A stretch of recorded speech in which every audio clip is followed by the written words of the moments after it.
Okay, so this is going to be our next video in the series, and you probably just watched us finish the regular opaque base coat orange on this, and now we have this piece that we're going to do in candy orange. So I've already shown you the cleaning, the prepping, the tack cloth. You're going to repeat that same thing on this. You want to keep tacking it, you want to keep getting it clean, blow the area off lightly with air. The more prep, the better. So on candy paints, you want to pay attention closely. This is a little more tricky here, and a little more detail has to be involved to make this work well on candy on bare metal.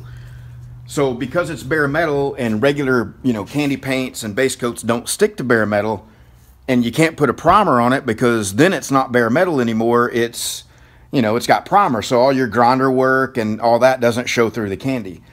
We have to use adhesion promoter. Now, here's two different brands of adhesion promoter, and I'll have details on all this stuff, in the links in the descriptions of all the videos that you can click and see where to purchase it at. You can Google these things as well and find them on your own. I don't make anything off of this. These are just the products I use and have had success with. Both of these work equally well. The difference is between these two is this one, the SEM brand, which is a good brand of general, automotive paint products, has about a 1 hour open time. So after you spray it, you've got about an hour to spray whatever you're going to put on top of it. If you wait longer than an hour, you have to sand it and put another coat on. This one has 24 hours. So when you put it on there, you have to wait a minimum of 10 minutes, but no longer than 24 hours. So after 10 minutes and before 24 hours is your window of time to spray your next coat on. This stuff does not have to be mixed. You don't do anything to it except for put it in your paint gun and go spray it. So let me show you that real quick.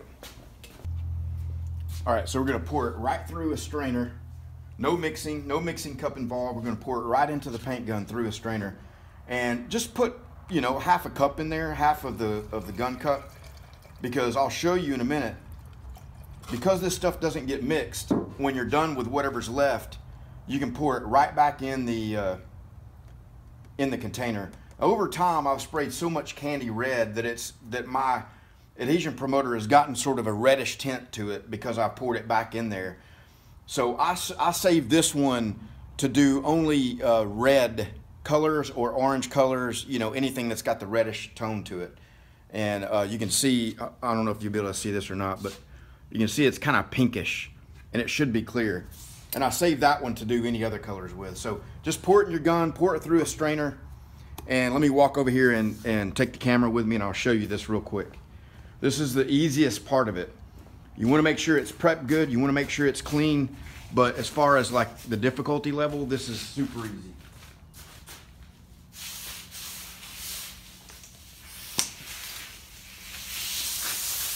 One of the things that I'll do is one last step on a paint gun. If you pull the trigger halfway, you get nothing but air. So you can use that to kind of blow your with.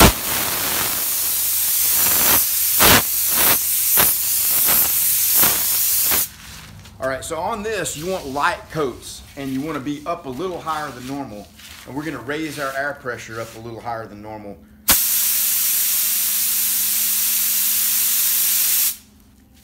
And you just want to kind of mist it on really quick, really high up.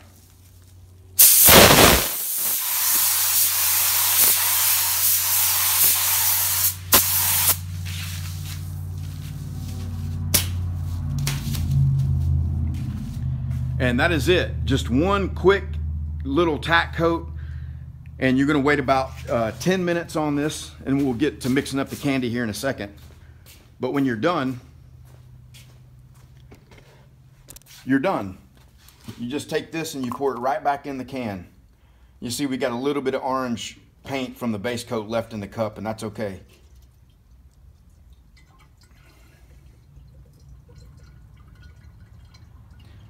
So there's literally no waste with this product.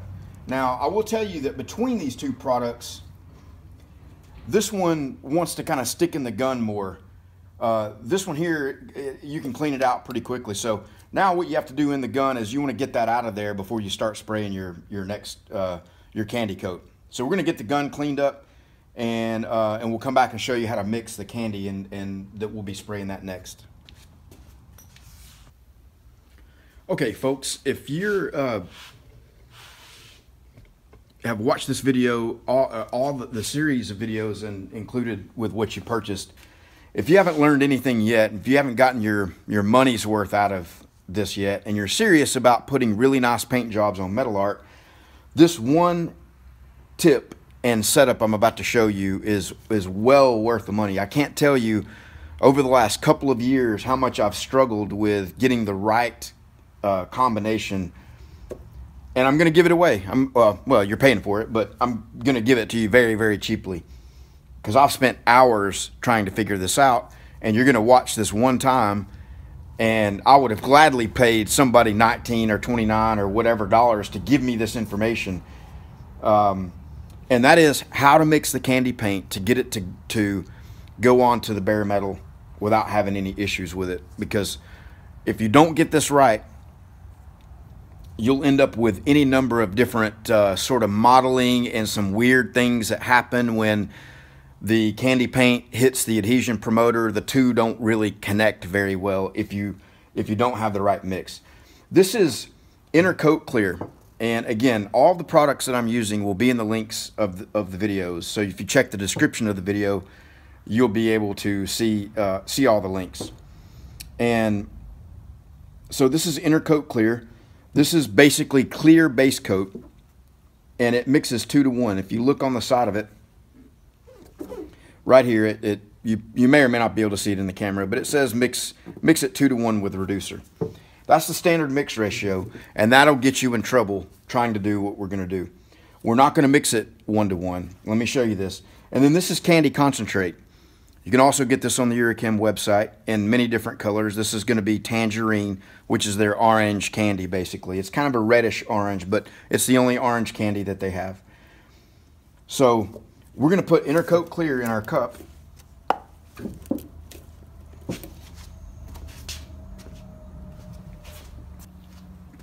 All right, so we're going to just pour some of this into the cup.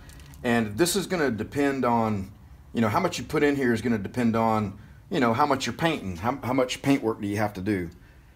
And you can see that's really pretty thick stuff going in there. And I'm putting it through a strainer because this top had all kinds of little dried up particles on it. So that's probably going to be about the right amount for what we're doing here. Might even be too much. Okay, so normally, again, with this, you would mix this 2 to 1. So we got one part Intercoat Clear, and now we're just going to go right to our candy. And you're going to mix this by eyesight.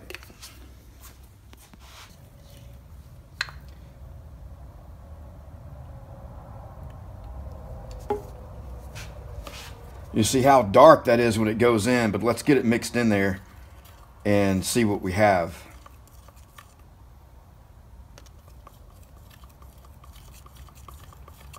And you can look at the stick and just kind of see how easy is it to see through the stick. And you can see we can see through that pretty good. So I'm going to put just a touch more in there. I'll darken it up just a touch more. Almost looks kind of red, doesn't it? It's actually orange. You'll see when it goes on the panel. And now here's the key. Normally we would have this at, this would have 33% reducer of the 100%. We're going to add about, that's what a 2 to 1 mix ratio ends up being, 66% paint, 33% reducer. We're going to just add in about 10% reducer so we can get this to flow out halfway decent. All right, so I just put a splash in there. Not much.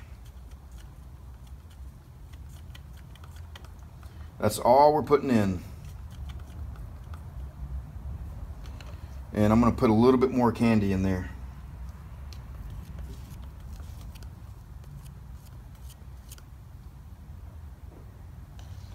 I'll add even more. And we should be able to get this. You want this pretty dark on there. This is really the key. You want this to cover in 1 or 2 coats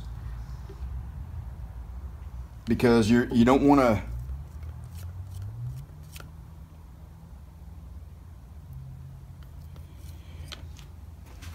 Okay, so we're all mixed up. So again, you're just putting straight intercoat clear. You're mixing your candy right with it to get the consistency that you want, the darkness that you want. And then you just add a little bit of reducer. Again, that's a non-standard mixing technique. No manual.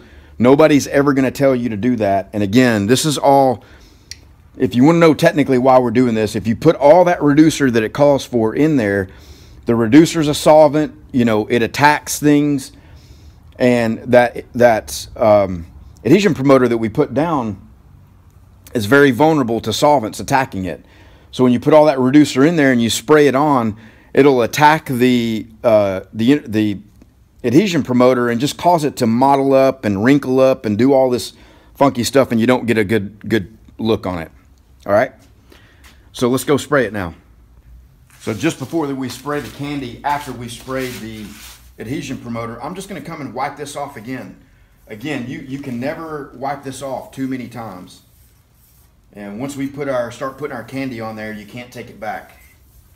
So just wipe it off, make sure it's good and ready to go. Normally when you spray candy, you want to put it on, you want to build it up in thin layers that are really translucent. But we're not going to do that here. We're gonna get this thing covered probably in about 1.5 coats.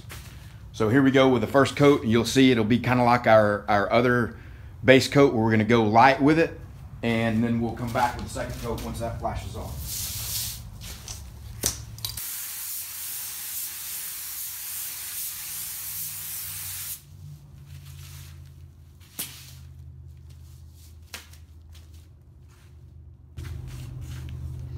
Okay, you see how that covered really quickly. That's unusual for candy. Again, you're normally building up in you know, thinner, more translucent layers. So we got pretty good coverage. We're going to give it one more coat once that flashes off. We'll come back and show you that.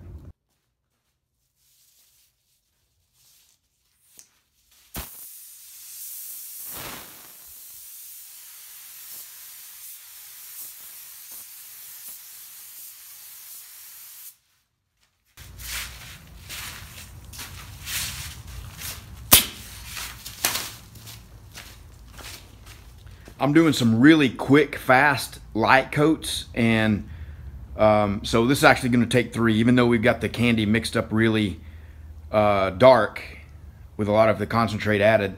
It's going to take 3 coats. So we're going to let this flash, and we'll come back and do the last coat. One thing I want to point out is, if you noticed on the first coat, I went this way, and then the second coat, I went across this way. And that's really a good idea to do that when you're doing candy, because you know it's pretty easy to get striping in your candy. Not if you have a consistent and really good gun technique, but if you're just getting started, it's easy to get a stripe in it. So if you crisscross it, that'll help you get the stripes out. All right, here we are for our third and final coat on our candy orange, and everything's looking good so far. So we're just going to get this on here and we'll take a quick look at it.